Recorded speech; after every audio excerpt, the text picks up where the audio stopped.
장르 소설을 쓰는 김희삭 작가.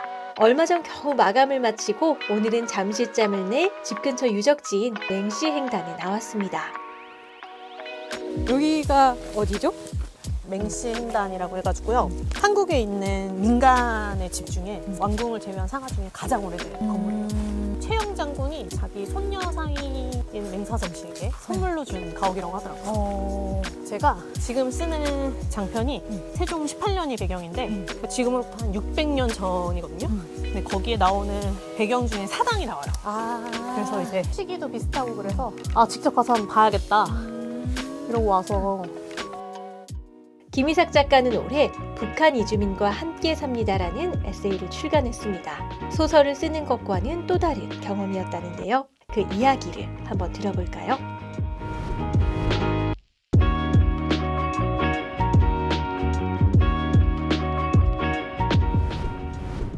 근데 사실 에세이 나오고 난 뒤로 사실 연락이 되게 많이 왔어요. 저는 사실 소설 작가로 할 때는 독자들이랑 이야기를 나눌 기회가 그렇게 많진 않거든요.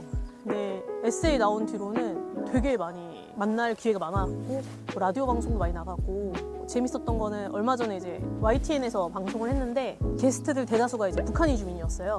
근데 그때는 저는 잘 몰랐는데 알고 보니까 거기 나왔던 한 분은 뭐 제 배우자의 학교 동창, 한 분은 저희 뭐 시부모님이 다니는 교회 사람, 막 이런 식으로 되게 좁은 분야더라고요.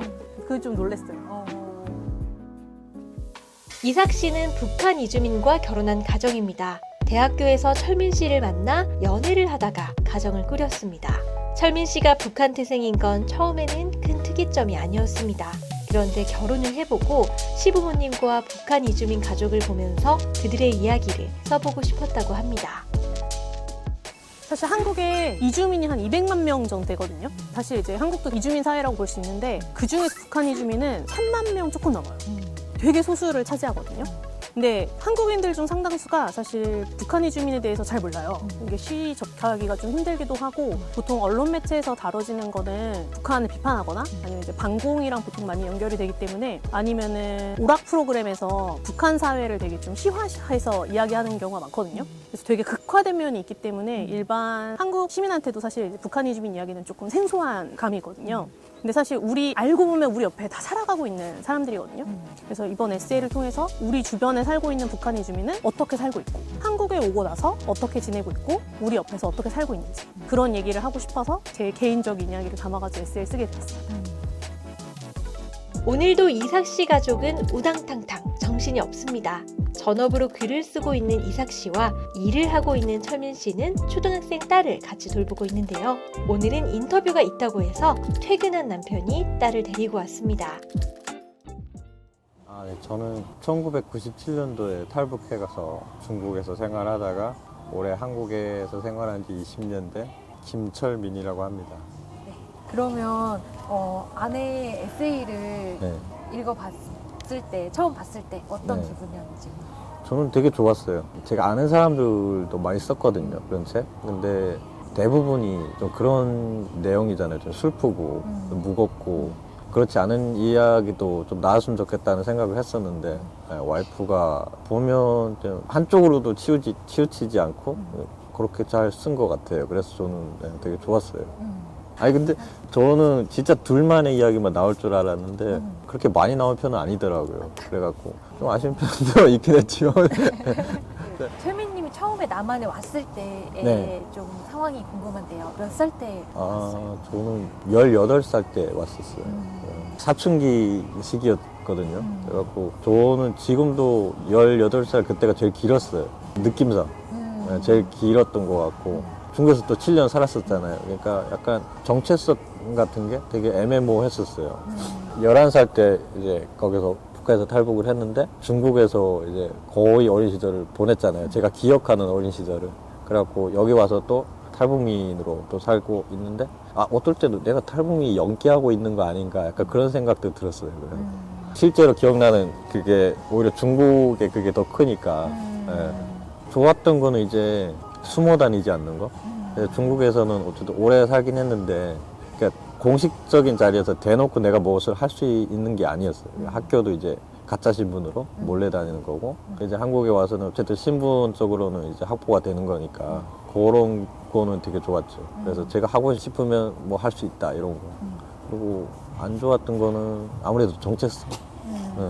그러니까 고등학교 나와서 이제 대학교 준비하고 하는데 이제 그때는 언어도 약간 패치가 잘 안 돼갖고 나는 한국어를 쓴다고 생각하는데 이제 어디서 왔냐고 물어보고 그런 게 좀 그렇고 나중에 사회생활 대학교 졸업하면서는 이제 병력 문제. 한국은 이제 남자면 군대 그거 쓰잖아요. 면제 사유로 써야 되는데 저희는 면제 사유가 애매해요. 그래갖고 어쩔 수 없이 이제 북한이 털줌이라 쓰는 경우도 있고 그런 거 좀 있었던 것 같아요. 지금은 어느 정도 정체성에 대한 고민도 좀 뭔가 해결이 됐거나 지금은 더 편안한 마음이시고. 그 애가 태어나고 되게 많이 바뀌었던 것 같아요. 예전에는 그런 생각을 했었어요. 전쟁이 나면 되게 무서울 것 같다. 왜냐면 전쟁이 났다고 하면 남북일 텐데 이제 그러면 사람들이 우리를 어떻게 볼까 약간 그런 걸 많이 했는데 지금 같은 경우는 뭐 전쟁이 났는데 내가 가족이 다 여기 있는데 예, 뭐 이렇게 내가 약간 떳떳할 수 있는 어쨌든 지금은 여기에 내 모든 게 있는데 예, 지금은 좀 그런 게 좀 많이 나아진 것 같아요. 도윤이가 앞으로 좀 잘하는 세상은 어땠으면 좋겠다 그런 것들을 좀 바라는 게 있을까요? 그냥 편견이 없었으면 좋겠어요. 얘 같은 경우도 이제 되게 친한 친구가 있어요. 근데 여자애인데 나중에 같이 둘이 결혼한다 그러거든요. 그럼 저희 같은 그 집 부모도 되게 약간 그런 거에 되게 개방적이라서 그럴 수도 있다고 그때는 그때는 그렇게 할 수 있는 그런 세상이었으면 좋겠어요. 이번에는 어머님과 나들이에 나섰습니다. 한 라디오 추석 특집 프로그램에 출연해 남한 며느리 북한 시어머니의 추석나기 이야기를 들려준 건데요. 방송이 끝난 후 어머님을 모셔서 이야기를 들어봤습니다.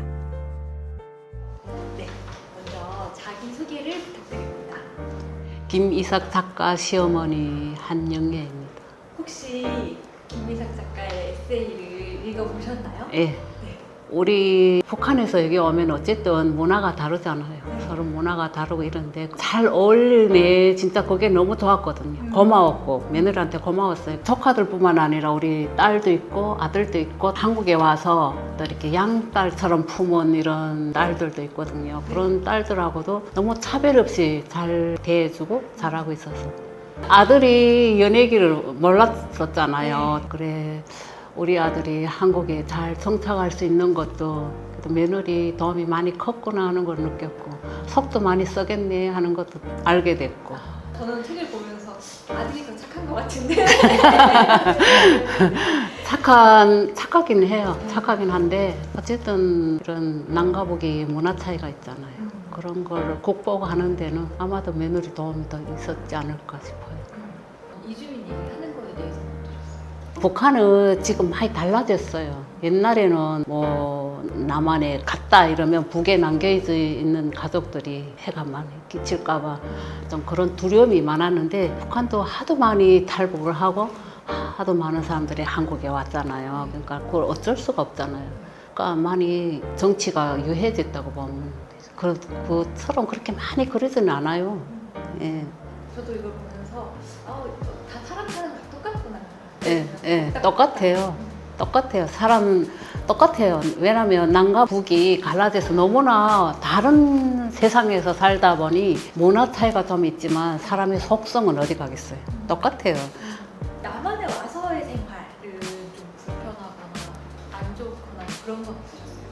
저는 별로 그걸 못 느끼고 살았어요. 말투가 다르잖아요. 근데 말투가 달라가지고 지금도 어디 가서 얘기하면 뭐 교포예요? 막 이렇게 물어보거든요. 근데 그 말투 때문에 이게 악센스가 세니까 어디가 말하면 저 뭐 어디서 저런 목소리 높은 무식한 여자야 막 이런 소리 들을까봐 그게 조금 조심스러웠지 뭐 일하거나 이런 데서 북한에서 왔다 막 이거 속이고 싶지도 않았고 왜냐면 내가 와보니까 자기가 할 수 있는 일 자기가 있는 자리에서 그냥 최선을 다하면 그게 상관이 없더라고.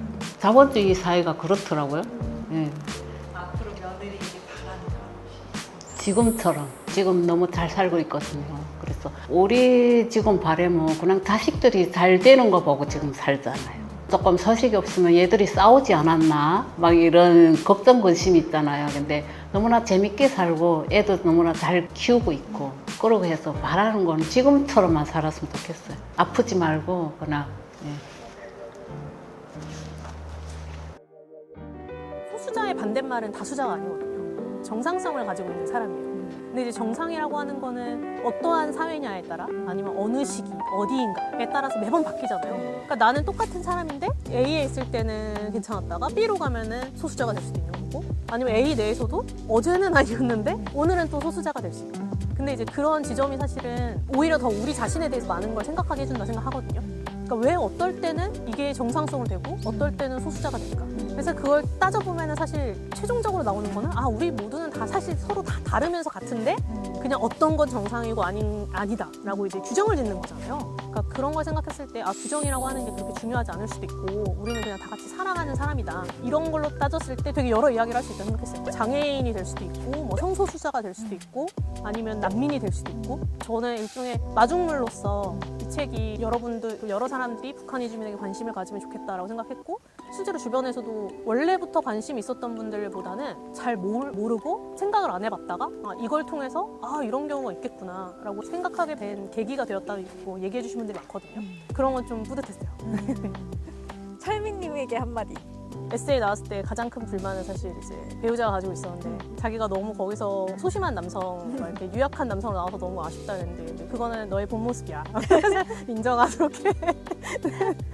그리고 사실 글 쓴다고 못하는 게 많아서 혼자 뭐 육아라든지 이런 거 하느라 좀 힘들었을 텐데 그래도 옆에서 지지해주고 계속 응원해줘서 너무 고마워. 다른 가족들? 엄마가 글 쓴다고 했을 때 자기 엄마가 작가라서 너무 기쁘다고 자기도 나중에 크면 그림 작가 되고 싶다고 그랬는데 엄마도 언젠가 네가 다 컸을 때 같이 동화를 써보고 싶어. 그래서 엄마는 글을 쓰고 너는 그림을 그려서 이렇게 책이 나오면 좋겠어.